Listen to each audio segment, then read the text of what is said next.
तो आज मैंने चैलेंज ले लिया है कि मैं एक दिन में पूरी बायोलॉजी कंप्लीट कर लूँगी, क्योंकि biology one of the toughest subject में से एक आता है। सबसे पहले सुबह-सुबह उठ के फ्रेश हवा लेने के बाद मैंने थोड़ा-सा पूजा किया। पूजा करने के बाद बहुत ज़्यादा आपको पॉजिटिव सा फ़ील होने लगता है। उसके बाद ना मैं आजकल ना थोड़ा-सा हल्का ही खा रही हूँ, तो सुबह-सुबह मैंने फ्रूट्स ले लिया ताकि नींद ना आए। जितना ज़्यादा आप हैवी खाना खाओगे ना, उतना ज़्यादा नींद आता है। उसके बाद मैंने पढ़ना स्टार्ट कर दिया था बायोलॉजी, क्योंकि मुझे एक दिन में पूरी बायोलॉजी कंप्लीट करनी थी, चाहे कितना भी टाइम लगे। तो सबसे पहले मैंने घटना चक्र पढ़ा। बायोलॉजी के लिए छोड़ के भी अगर हम बात करें फिज़िक्स, केमिस्ट्री, मतलब ओवरऑल साइंस के लिए घटना चक्र बहुत अच्छा है, बहुत ज़्यादा यूज़फुल है। बायोलॉजी के लिए तो स्पेशली घटना चक्र में सारे सब्जेक्ट बहुत डिटेल वाइज़ दिए गए हैं।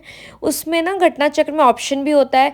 अगर आप ऑप्शन को लेके भी अगर टॉपिक्स पढ़ोगे ना, तो आपका सारा टॉपिक्स ख़त्म हो जाएगा। फॉर एग्ज़ाम्पल, अगर आपने अभी तक नहीं पढ़ा हुआ है और पेपर पास आ गया है, तो अगर आप सिर्फ़ घटना चक्र पढ़ के भी चले जाओगे, तो वो भी आपके लिए बहुत ज़्यादा यूज़फुल होगा। थोड़ी-सी बल्की बुक है देखने के लिए, लेकिन अगर 2 से 3 बार आप पढ़ लोगे, तो वो बहुत ज़्यादा ईज़ी हो जाएगा। अगर मेरी बात करें तो मैंने पहले वीडियोज़ देखा था, मेरे को वो कॉन्सेप्ट ऑलरेडी आता था, तब मैंने एक घटना चक्र एक बार रीडिंग कर लिया, इसलिए वो जल्दी-जल्दी हो गया। मुझे उतना टाइम नहीं लगा घटना चक्र को कंप्लीट करने के लिए। लेकिन घटना चक्र बहुत ज़्यादा यूज़फुल है। अगर आप फिज़िक्स भी पढ़ रहे हैं, तो भी आप घटना चक्र पढ़ सकते हैं, या केमिस्ट्री भी पढ़ रहे हैं, तो भी ये काफ़ी ज़्यादा यूज़फुल मतलब एक बुक है जिस पे आप इन्वेस्ट कर सकते हो। और घटना चक्र पढ़ने का मतलब ये नहीं है कि सिर्फ सब्जेक्ट पढ़ना। जैसे कि घटना चक्र का कोई सब्जेक्ट है, उसके पीछे ही ना क्वेश्चंस दिए रहते हैं और फिर 4 ऑप्शन दिए रहते हैं कि कोई भी स्टेट पीसीएस में क्या आया है, आईएएस में क्या आया है। तो जो 4 ऑप्शन है, तो वो ऑप्शन को भी लेकर अगर आपको सारी चीज़ें क्लियर हैं, तो ऐसा preparation is the one of the best. उसके बाद मैंने वीडियो देखा। कुछ-कुछ ऐसी चीज़ें होती है ना, जो मैं वीडियोज़ बार-बार देखती हूँ। क्या होता है ना, वीडियोज़ बार-बार देखने से भी आपको कई सारी चीज़ें याद हो जाती हैं या समझ में आने लगती है। इसीलिए वीडियोज़ को मैं कई बार-बार करके देखती हूँ। तो यूट्यूब पे ना बहुत सारे वीडियोज़ हैं, सिंगल भी बहुत सारे वीडियोज़ हैं, और मतलब वन शॉट भी बहुत सारे वीडियोज़ हैं जो कि बहुत अच्छे से पढ़ाया हुआ है।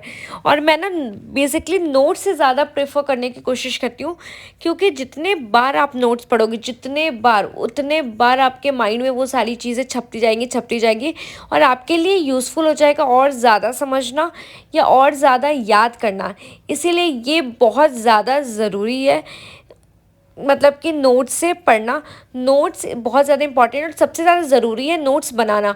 अगर हम कभी भी साइंस बनाते हैं, तो साइंस में सबसे ज़्यादा ज़रूरी जो होता है, वो होता है डायग्राम बनाना, कि डायग्राम में क्या है, क्योंकि डायग्राम से ना चीज़ें आपके माइंड में बहुत जल्दी बैठती है। जैसे ब्लड सर्कुलेशन सिस्टम है, तो आप हार्ट बना के पूरी उसकी चैम्बर बनाओगे कि कैसे लंग से कहाँ बॉडी में सबसे पहले पानी कहाँ पे आता, मतलब ब्लड कहाँ पे आता है, फिर वहाँ से कहाँ जाता है, कैसे सर्कुलेट हो रहा है। तो आप कितना भी उसको पढ़ लो, अगर 1-2 बार आपने डायग्राम देख लिया, तो वो आपको बहुत जल्दी याद होगा एज़ कम्पेयर दूसरा। तो इसलिए ये बहुत ज़्यादा ज़रूरी होता है। बाकी आज ना मेरा सारा कंप्लीट हो गया था, मतलब एक दिन में मैंने फाइनली कंप्लीट कर लिया। हालाँकि थोड़ा-सा मेहनत लगा, बट मेरा पूरा सब्जेक्ट कंप्लीट हो गया। Bye bye.